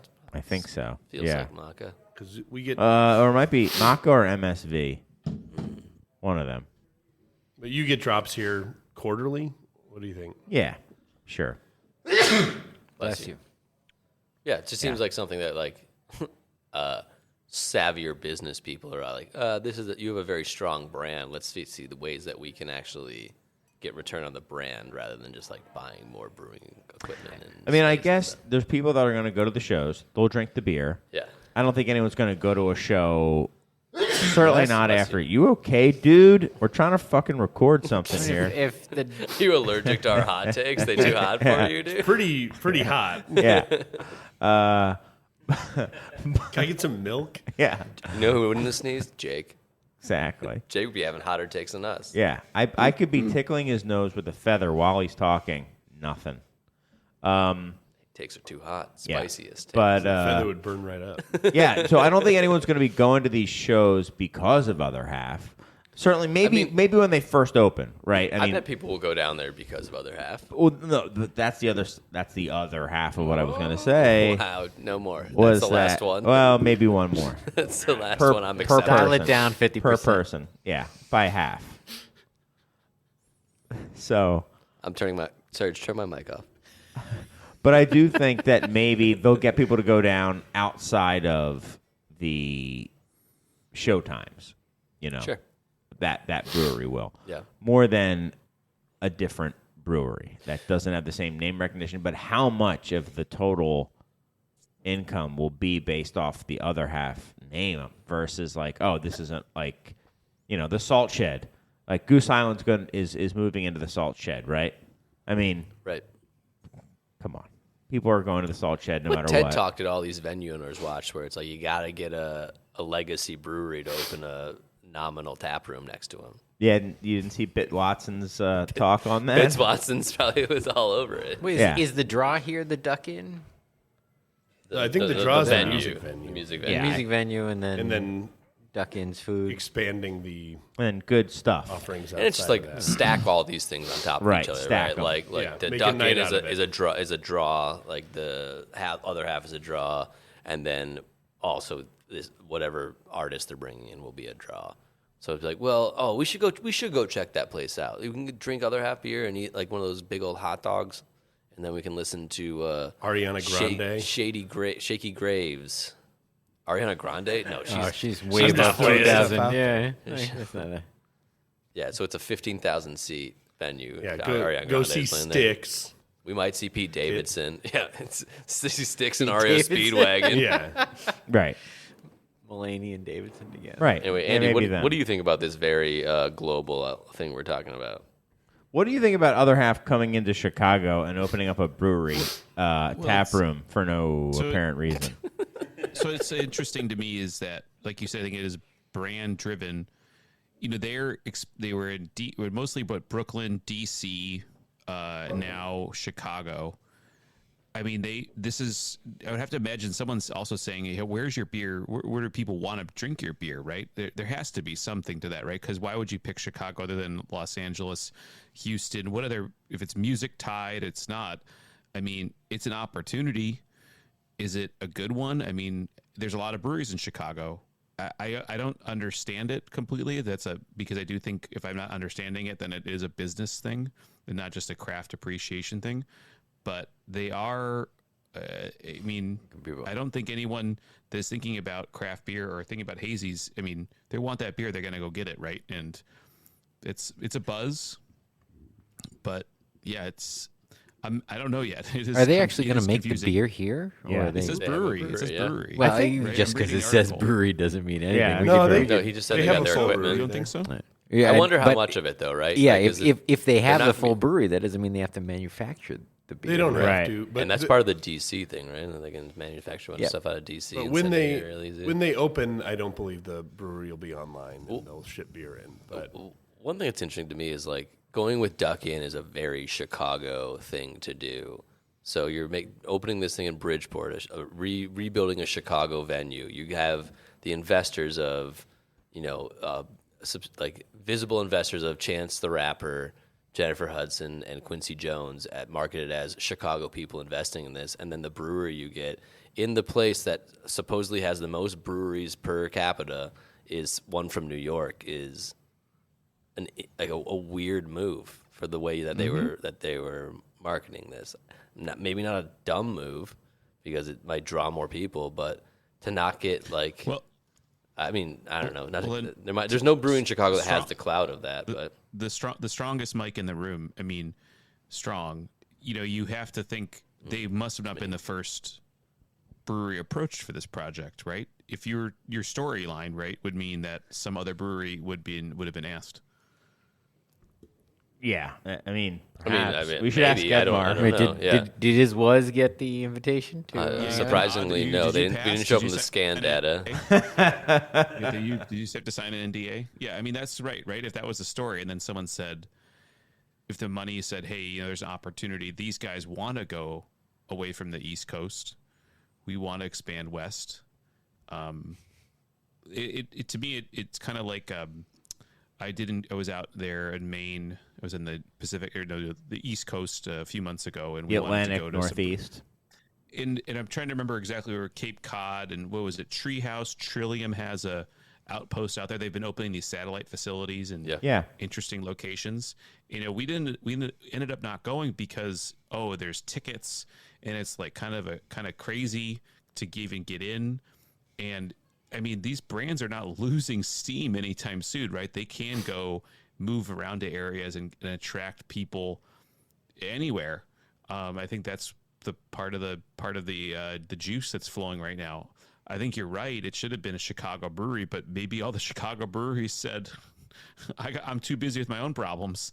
I gotta deal with my own facility, my own premise." So, I think Ashley made a very good point, kind of offhanded. It is like a McKellar thing. It's a McKellar thing. that's great. Yeah, that is a Yeah. great point. Well, there's that. There's the McKellar notion City that, Field seems. you very have no similar. idea what the business relationships are, but assuming they're working out or not working out the right way, perhaps a manufacturing class of the tier shouldn't be involved with a retail side of the tier, and we have no idea what that relationship is. But why would you brand something and have it connected to a retail license? That's very interesting to me. Wait, hold on. You gotta un-JD that for me. Sorry, I wasn't JDing it. I don't know what licenses these people have or where they fall. But if what you want to do is something along the lines of a retail license, you can't own part of a manufacturing license. At a certain percentage in the state of Illinois without. Whoops. I don't know why that happened. I Well, just shined a big. Why would I mean? Well, it's weird to co-brand. There was for an example, somebody tried to open a Heineken branded bar, in Lincoln Park, and That's a sure, tight house. It's a tight house, absolutely. And the question is this a tight house? Like when you're Yes. dealing with They're making it there though. So what's the big? Right, Well, or so are they? If it's fully Or a brew are pub, they? or maybe they're mixing 4 different spaces at once. Like maybe someone runs a venue, maybe someone runs a brewery, and maybe someone runs a retailer, and they're Oh, so they're not is the sharing money, but right, they're all right. together. So is the venue that's only selling the other half? Is that a tied Well, we don't know house if they're for only. the We don't know if they're manufacturing? only selling other Yeah. half. What show are you on? hot takes. What show are you on? Shame on The you. voice of You're right. reason on You're the right. show. I'm We- always we- on. No. we We're saying don't no. know. This is this is This is clearly not a about what the if. remote. But it'd It's be a- interesting to go it's a down what and if. see I don't want when to it cast opens up how they're aspersions. running it. But if it is kind of separated, but then it is all like, we just have other half beer and maybe a guest draft or something like that. That's a tight house. I can't sure. wait for them No, to they- also they have do their that, but super there's like no monk- way Depending they're upon doing how that. it's set up and how they run it. It'll be Andy, do you What are the have, chances they have like monkish and other cool cats That would be in sick, there? actually. Andy, do you No, it have wouldn't. out of market It'd be lame. breweries in LA that have opened up satellite tap rooms? I believe Creature Comforts has a location. That was a little while ago. I'm trying to think about who else. That's out of state. Trying to think if anyone else has a direct there. I mean, there was McKellar DTLA. They closed before the pandemic. I thought there was one more, but I'm blanking on it right now. Yeah, the only one I can think of is Creature Comforts right now. Yeah, so it's not a commonly successful model. I know a couple of breweries in Chicago that have considered out-of-state tap rooms. Who's the Forbidden Root opened one in Ohio. I think that one's been I successful. think that's doing very well in Columbus. That one's yeah. been successful. So like, it's a model that it seems like can work. It's not something. And they were, I I would think they were personally be pitched interested on that too. Like someone like for whatever reason, in. Loves botanical beer. yes, and like pitched them on like Someone read tasting beers. Like, a we gotta development. get It was a this guy. developer Yeah. type deal where they're like, we need. Well, someone. What about you? I think we all since we opened, and before that even, every single development rendering had a brewery in it, and that's just. Right. I mean, that's part of why this happens with Goose at Salt Shed and everything. It's just every developer's like, well, and a brewery. Right. I think Right. we need Save on the cost of beer. yeah. we Well, need it's a like people brewery people here. are We going need- to breweries. I mean, right? even down to down the street from here, Mm-hmm. where unfortunately Metropolitan is Right. closing. You know that started with that developer saying, "And a brewery right Yeah, here," because yeah. you know what I've got? A gigantic room. right. I've got a gigantic Right. room Right. with probably not the proper With a second water story, and everything. unfortunately. Yeah. But that's what people Too soon. for 10 years saw in their developments. Right. Was just like and a brewery. Faceless here, and a brewery people here. They're opening walking like by a grayed out window that said brewery on it. Oh, I've seen that It used to be a rendering. restaurant. Now it's just Yeah. a brewery in there. Right. No one needs to exactly. eat. Now it'll be Restaurant, no vision. Brewery, this guy has a vision for what he's doing with this now it'll be property. dispensary or now That's it'll a be brand. whatever. Right. Oh, that's hell yeah. beautiful. Yeah. Yeah. Genius. We have a letter. Should we listen to letters or read a letter? Do that letter. We Start a ready? letter. Steve's yeah. letter? Steve's letter. Steve? Steve. The Steve? The Steve. Steve. It's Not the Steve who's been on the show before. So maybe not the Steve. Hey, Steve. Steve. This is from a Steve. This Steve is from the from Northern California, but he's from Dr. Lambick's neck of the woods, relatively speaking, relative to us. Sure. And 7.5 for anyone who hour wants drive. to Still a flight, but a short leave flight. wants to send us any letters, you can send them the way Steve did, which is via email to insiders@craftbeertemple.com, or you can send it to the actual Beer Temple. We did get some great reviews. Not Let me give the address. Not statistically, but Yeah. So 3173 North Elston Avenue in Chicago, 60618. And send it to anyone's attention, really. Serge's or Dr. Lambick's or Hot Take Jake or Edmar or really anybody. So what are some of the... You want to read some of the reviews that we've gotten lately? we got one. The Don Mixel of podcasts. That's 5 stars. It says Rob Todd spelled like the real Rob Todd. Homie times dude using a quill equals best guest ever. Do I get 3-tiered merch? There we go. gonna be Does he up to get Don. 3-tier merch? Talk to Don Don, about that. you got to get some Sounds 3-tier merch. And then Gotta this get one that says, merch pipeline filled. this one says the Philadelphia Phillies of beer podcast. 5 stars. Sweet. It gets 3 stars, but then Well, says fitting this year. 2.5 bottle caps, and then he signs it. Oh. Matt Davis. So, Okay. Thanks, Serge Matt. Truthus, fuck you, Matt Davis. Well, I said thank you. So, I like. Well, hey, thank you for the review. Appreciate If you can it. give funny reviews, I'm okay with pretty much ever. I think we have like 4.9 out of 5 stars. So Yeah, thanks to Matt. one, They're all one, goofing. 1, 2.5 ain't gonna hurt us, or 3 or whatever it is. So thank you for the Anyway. reviews. I appreciate it. And if you want some Except for you, 3-tiered Matt. merch, Matt, we're beefing right now. I want to see this guy wear 3-tier merch. That's right. Merch. That'd be amazing. See some dude wearing 3-tier What do you think their merch is? insulting Dunder merch. Mifflin-esque He was shirt. wearing some. Oh, I wasn't Yeah, paying he's got all attention. sorts of stuff. All right. But I think it's very much B2B merch. It'd be want- awesome for a non-industry person to just be wearing 3-tier I beverage want merch. a 3-tiered driver cover for my golf bag. You think they got Right. those? Like I think that's what it is. Yeah. I think that's pretty good. I'll have to cut the plastic off from the last 2 moves, but I'll put it on my driver. for Yeah. sure. It's Big golfer. no, it's like 3-tier. They have like address books, and it's already pre-filled with all the name drops that Don knows, all the people Don Rob knows, Todd and 55 obviously times. knows Sam Calgione, so many other people. Anyway, But Ashley's in there. Catalytic converters. it's true. Stealing that. Don't. Too soon. Too soon. All right, so we have a letter. Did you and steal my catalytic So converter? this was a very long letter, Guy in a very suit with a sawzall. very nice letter, and I just had to pare it down a little bit, which I will do from time to time. But I tried to keep the heart of what was being said. Okay, so I'll start. Hey guys, you asked what motivates a beer buyer today. A few episodes ago, we asked why are people buying what they are. So thank you for actually listening and Is answering. this a beer buyer for a store? No, this is or just a chain? guy. Like, what motivates this consumer. person to buy the beer that he buys? For me, I want to actually care about the beer in some way. So I did some research. I went to my fridge to check out my latest buys. The latest purchase in my fridge got my interest because of the art. Actually, because of the meaning I took from the art. It clearly wasn't mass-produced, though to be fair, I don't really know the size of the brewery. The colors were bright and uplifting, and the art style was fun, and I want my beer experience to be fun. That was probably some Hopewell beer, Yeah. it sounds like. It was an IPA. Dan Grzycka. Right. It was an IPA, surprise, surprise, from Cloudburst Brewing in Seattle. It's apparently called Much of Muchus and described as an excessively Australian IPA. The beer's artwork included a cat saying, "Drink meow." No kangaroos. And I enjoyed this ridiculousness, enthusiasm. Another bit of text. I don't think you're doing this letter justice, nor are you reading it with the enthusiasm with which it was written. Probably not. All right. I enjoyed the meaningless, ridiculous enthusiasm of that little touch. Another bit of text next to a drawing of a guitar player smashing his guitar that says, "Fuck corporate beer." So that's a healthy attitude.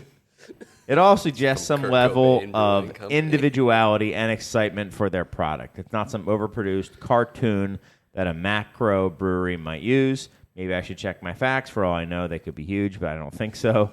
They're specifically. And my beer store anti-AV. guy said it was brewed exactly 8 days ago and that he loved it. So that's also freshness and word of mouth. So those were the 3 reasons, I guess, that he... Wait, the beer store guy, the label Word of art, mouth and word of mouth. And fresh. And Fresh beer store and guy. like the Even fresh whimsical knocks. whimsical Artwork. art. Yeah. My other most recent buy was a similar story. I was trapped at my local mega-sized grocery store. I wanted beer, and there was a limited space devoted to actual craft beer. Don't know what he defines as actual craft Was beer. it in quotes in the letter? No. Okay. But I mean, we The- all the know lawyer is critiquing your No, I'm usage wondering. of punctuation. Twisted Tea is actual craft beer. We all know and agree. Technically true. Okay, so that's probably what it was. Help me Anyway, buy a condo. back to what was written. I finally settled on a beer on an upper shelf, pushed a little bit out of the way from a brewery I wasn't sure about, but it had nice, unique art, was semi-local in the south part of San Francisco Bay, and that's where he is, and this was brewed in Davis, California, and it was called Small Town Hustle, and they had been making California craft lagers since 1989. Okay, then I realized. I'm going to take a little pause. I'm realizing that the I can't tell what you're editorializing or what you're. that's This why I is have to you say. talking. Yeah, this is me because I had to switch. Editorializing. I had to switch laptops because during the break, the laptop that Andy was zooming in on started to update. So I had to pull this up on my phone, and the edits have not been made. Okay, so it's okay. So that's what I'm noticing here. Okay, so sorry about that. Okay. Why would we make edits? Yeah, why would you edit Steve's letter? Okay. Anyway, I'm back to Censorship. reading.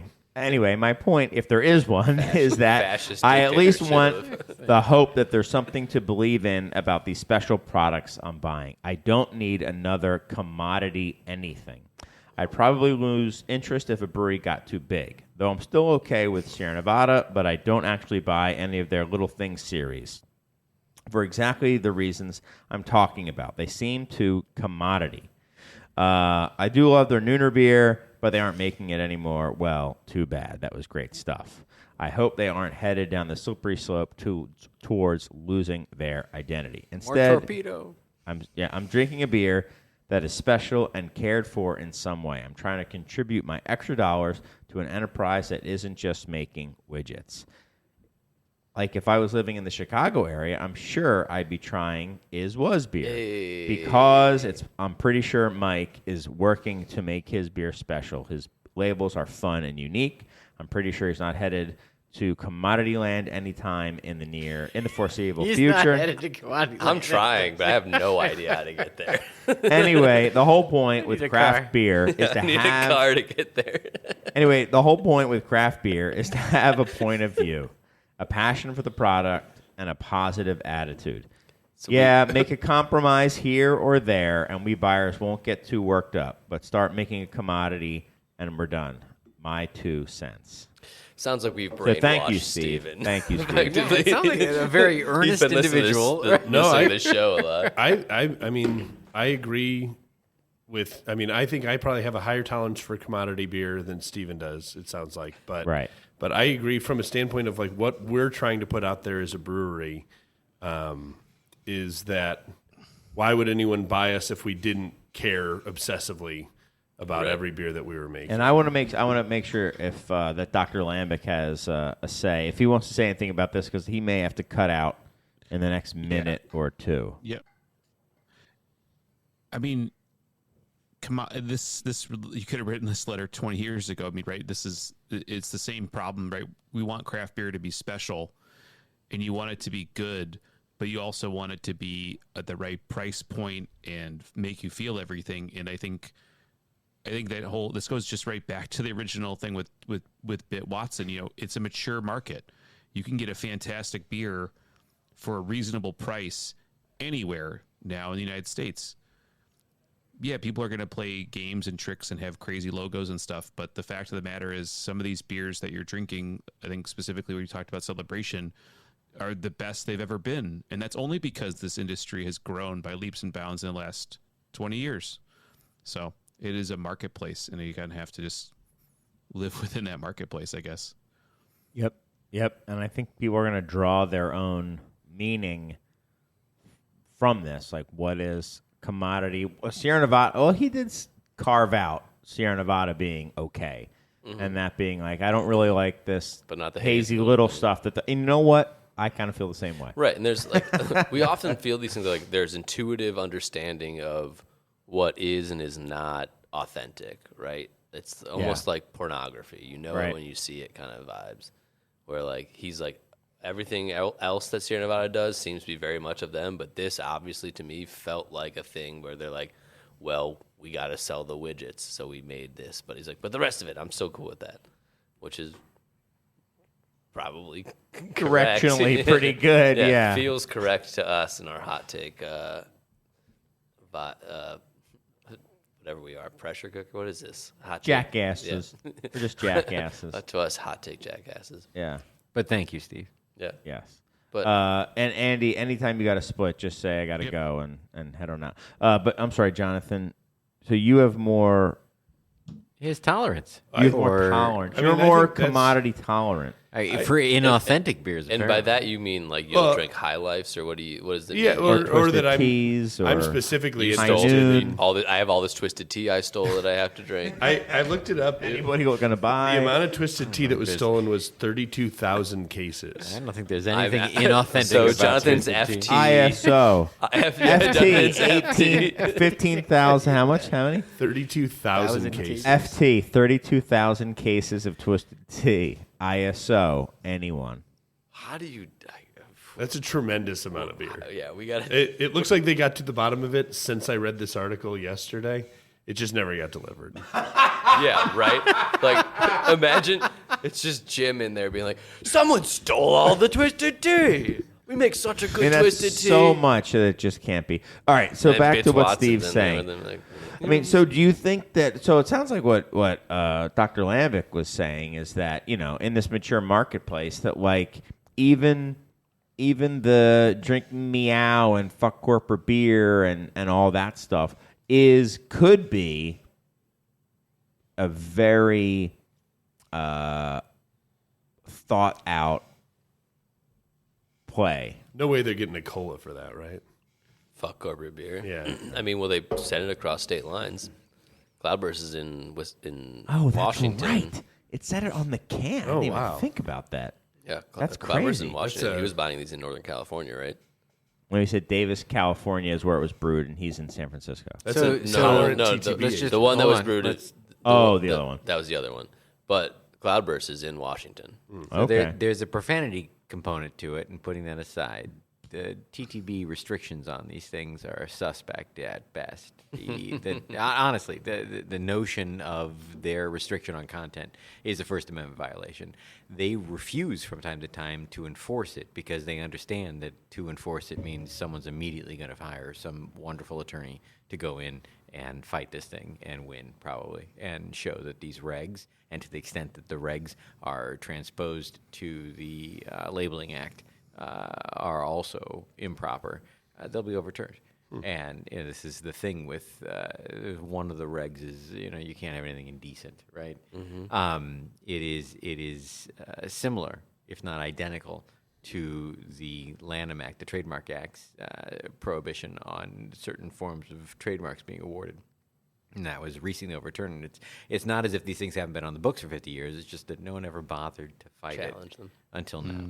And now would be the time to fight it and say, look, I've got a political statement. I've got some form of speech that I want to make where you can't commercially stop me from putting this on there. And that's exactly the kind of thing the First Amendment will protect. And you would go to bat for. And the only real notion there would be a potential neighborhood or societal notion of profanity. But apart from it, it's probably the kind of thing that if they tried to stop. I'm looking at a can right now. Did we it not- does say "fuck corporate beer" on the can. Nice. Did And we it does not, also say "drink me out." And it should be, those are the kind of things that should be allowed. Now, who knows if they actually got a COLA or not? You can search the public COLA registry and find out. Well, Now they we're sent- getting into the. they and sent this is where across people start tuning into the podcast. Seriously. And that's when, This COG is piping is hot. COG is shutting down, going off the air. Thank you guys for having me on. All right, man. Thank you, Thank you. doctor. See you, Any- Doc. Everyone, See you, Doc. everyone come to the Southern California Homebrewers Festival 2024, calhomebrewers.org. We'll make a Gotta steam plug- beer for go- it. Plug the nonprofit. It's a nonprofit. You've got a one. It's the You got only 25% chance of meddling.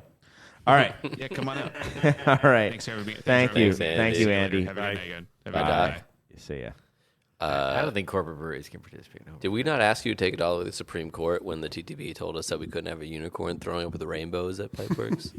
Put the system on trial. No one right. brought that to my attention. Just holding the mirror up to society. It was only when we switched, they approved it, and then when we resubmitted, when we have a new address, they said, this is indecent. You cannot have a unicorn. And that was throwing based up off the artwork, rainbows." and you should just submit for the label approval for the stated content and then change the artwork on the back. I really and wish go we had after actually it. talked to you about it. Yeah, seriously, someone should have. And the reason that they disapproved the puking stuff is based on their belief that it conveys a promotion of overimbitance, which is temperance, and that actually is challengeable. Well, as well. and People should unicorns be are going after these lightweights. kind of things.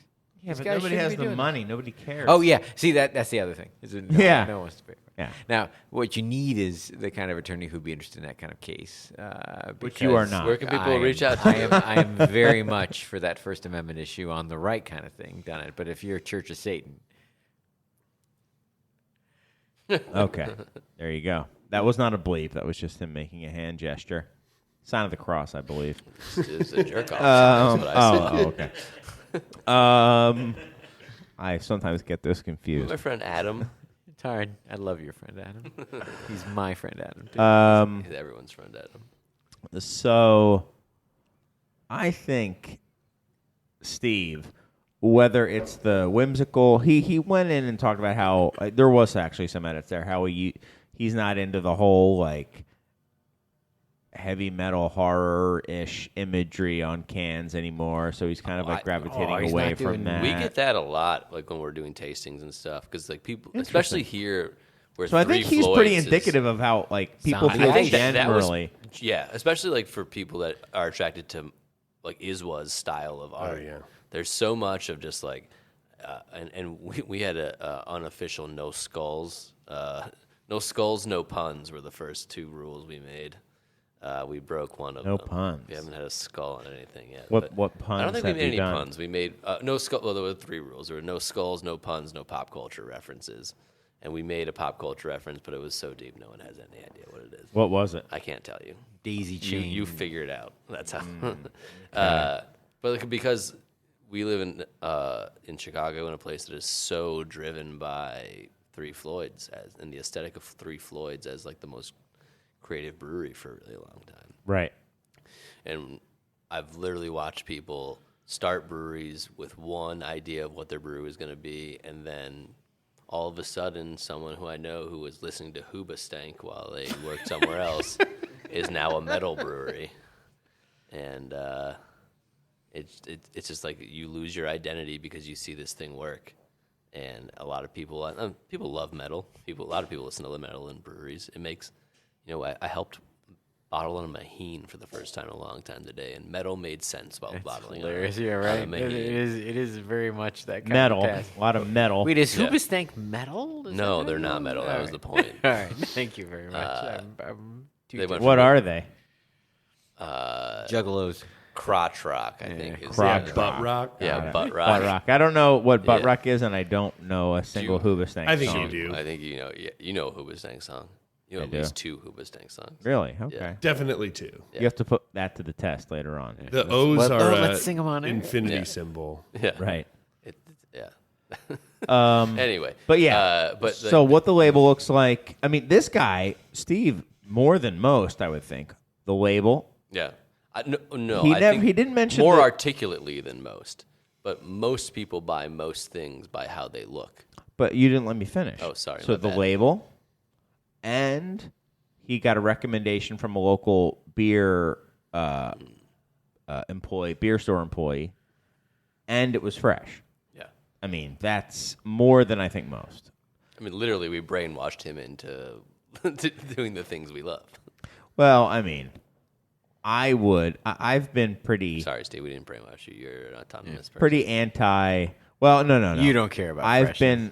been no, yeah, exactly.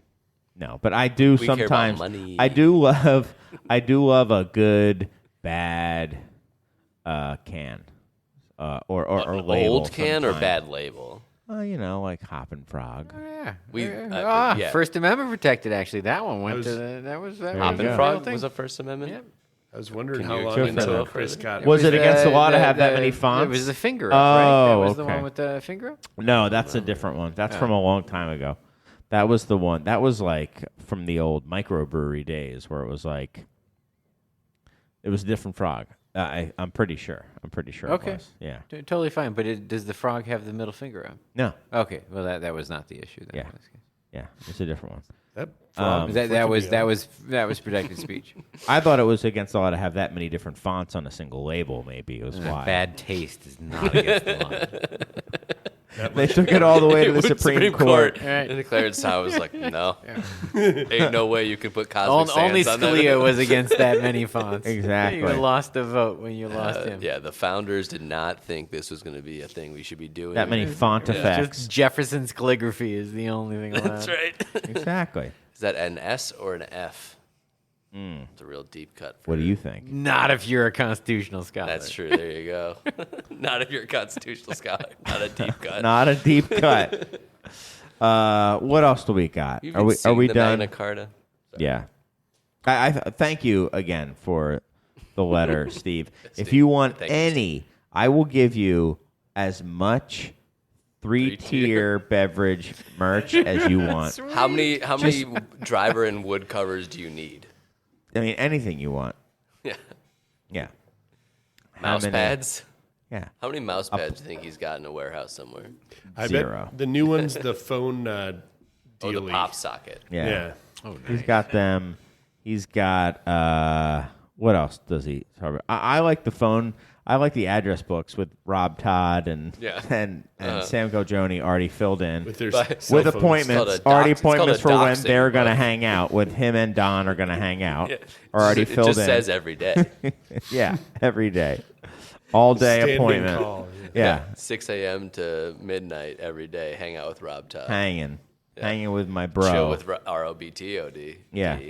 Exactly. Cookies? That's why it's suspect. Slickest name in the game. Yeah. So we have to think. What else would be? Well, we'll think of it another time. Maybe on the next episode, we'll think about what other three-tier beverage merch is out there. Did Steve ask for beer recommendations? Nope. How did he end that letter?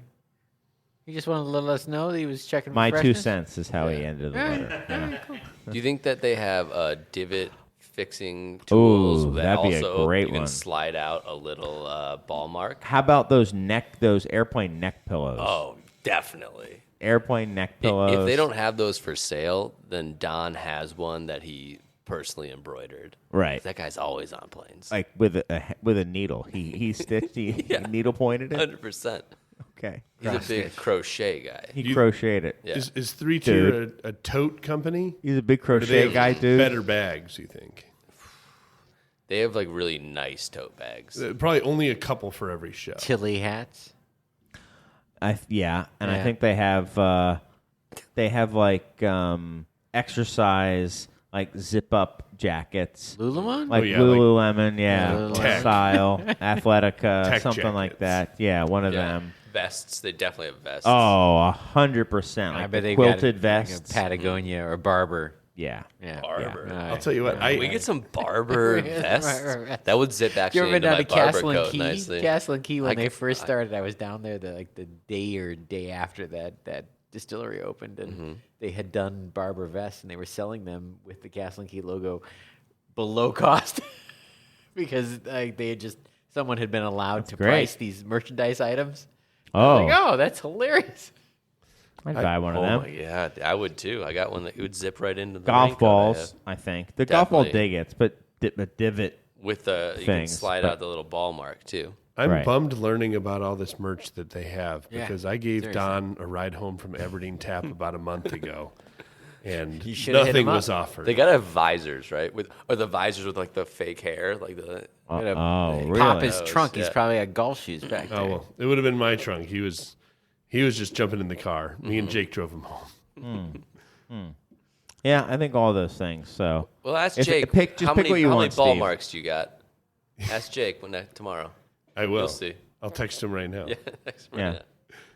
so yeah, probably like polo mallets. Just go through the 4 imprint catalog and see what they got. They probably have it. Yeah.